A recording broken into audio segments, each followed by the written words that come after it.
Yo, what is going on, guys? It is your boy Jolio back with another video, and in today's video, we are doing a Premier League prediction. So, basically, what made me want to do this, I think it was in May. Yeah, it was in May. I saw Danny Adams post his reaction to his Premier League predictions, and I was like, damn, that's fire. That's a video idea I would like to do.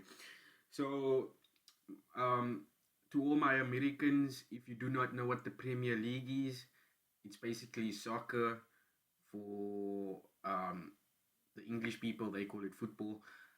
Here in South Africa, we call it soccer. So I'm going to be referring it to a soccer. I apologize to all my to all the England people or the English people who are going to be watching this. I'm so sorry, but it is what it is. I can't change what I've been calling it my whole life. So let's get right into the video. First of all, we are going to be doing the relegation, and then we're going to be working our way up to who wins the Premier League. And off the bat, Everton, you getting relegated. Nottingham, where you getting relegated, and Sheffield, you getting relegated. Now, I'm going to be giving you my reasons why I think these three clubs are going to be relegated.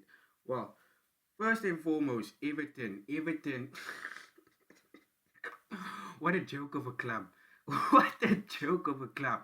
So basically, if you do not know, last season, Dan Humer was supposed to join Everton, I think on loan or something. And Spurs came in, signed him, he hardly played. And yeah, he basically said, nah, Everton, I'm good, bro. I'd rather join Spurs, bro. And that's what happened. And this season, what happens? Everton sign him on loan. Oh, that the Everton is in such a mess. They deserve to get relegated. Like, bro, your transfers do not make any sense. Like, bro, like Calvert Lewin is injured, right?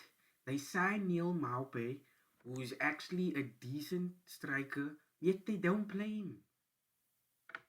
What? Oh my. And then they get Sean Dyche as their coach. And I mean, I thought it would be temporary. Isn't he like still the coach? Oh my, Everton, bro. I think that board of directors need to get fired and all new from the top to the bottom. Everything needs to change at Everton. And the only thing that will happen is I think if they get relegated, maybe I don't know. Let's hope for Everton's fans' sake. Next up, we got Nottingham Forest. The reason I have them being relegated, I don't think they signed anyone to improve their squad. I don't think I've seen any improvement to their squad. And last season they finished just above relegation. So if you don't improve your squad, obviously you're not gonna improve. So down you go. Sheffield. Sheffield lost key players to their squad last season. I think there was 3 players who left, and that's a big amount of players that left. So I feel like Sheffield are going down. Then 13th to 17th. So we have West Ham in 17th, and then we have Wolves in 16th, Luton in what 15th, Bournemouth in 15th, and we have Crystal Palace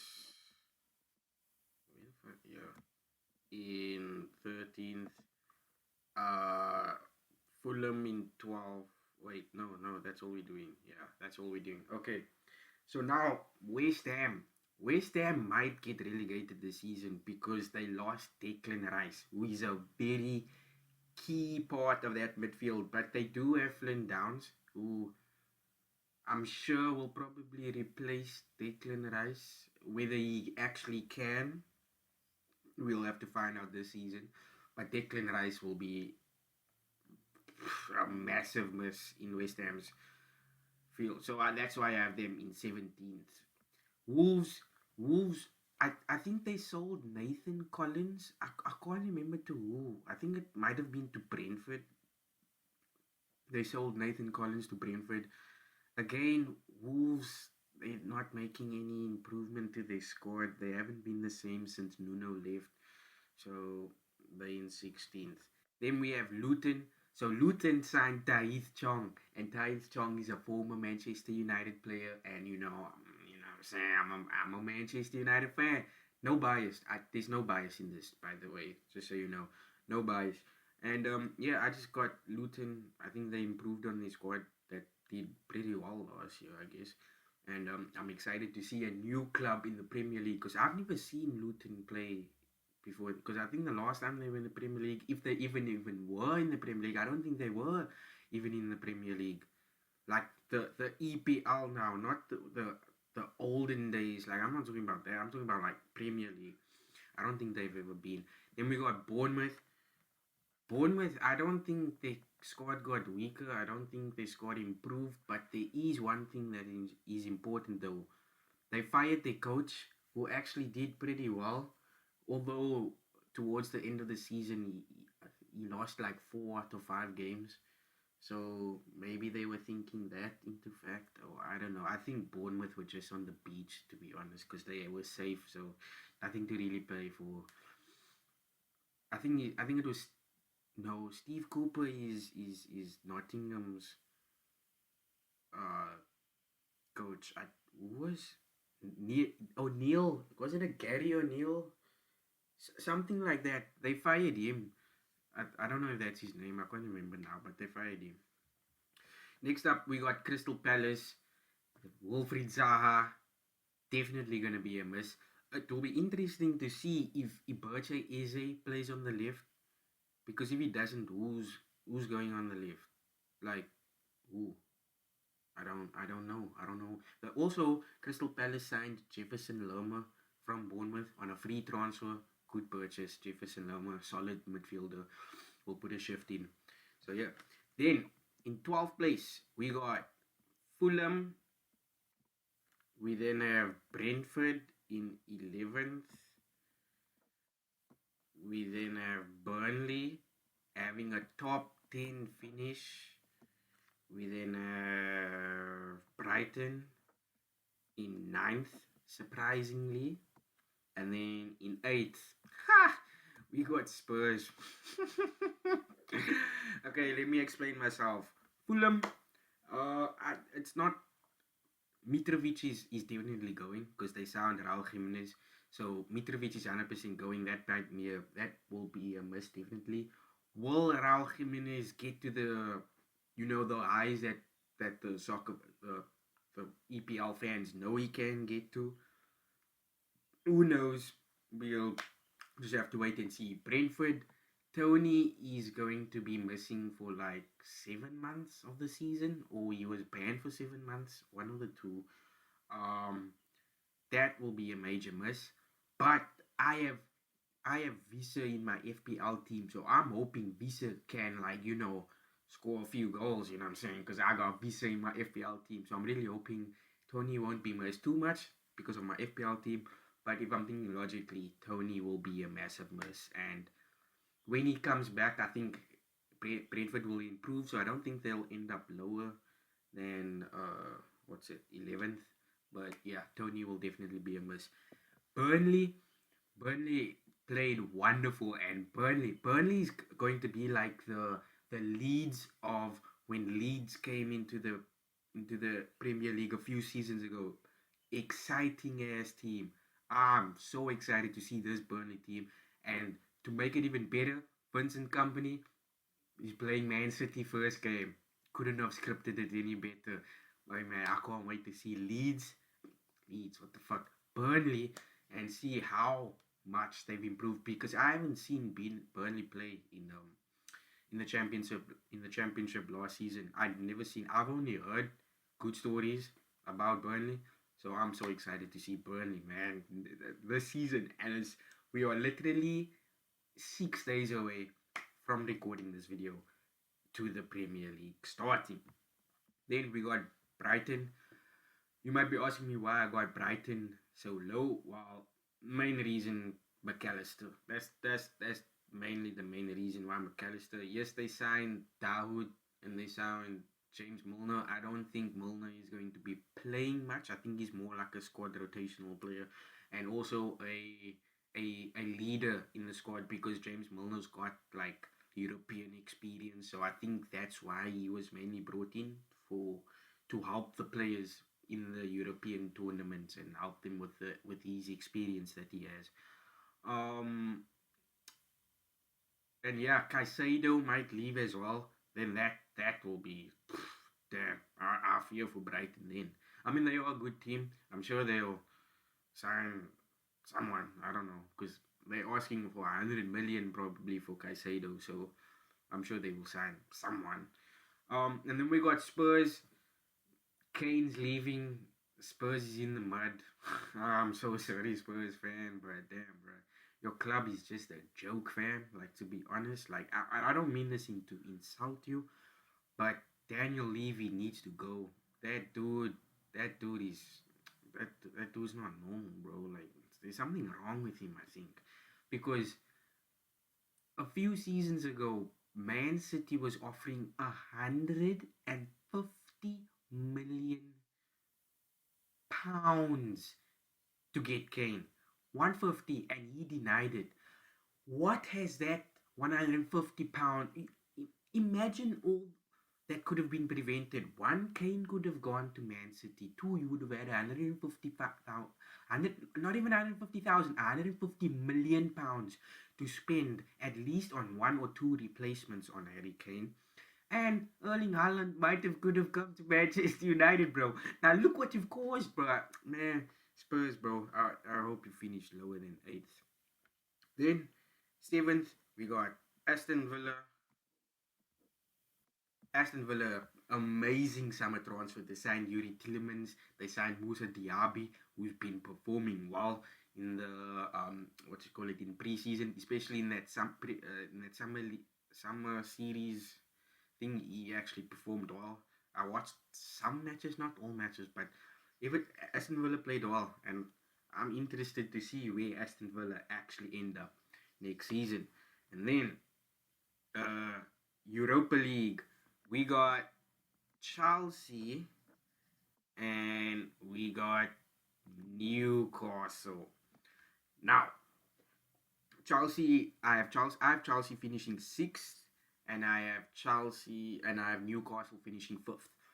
Main reasons why, Chelsea finishing 6th because they have a good transfer window. They are definitely going to be improved next season.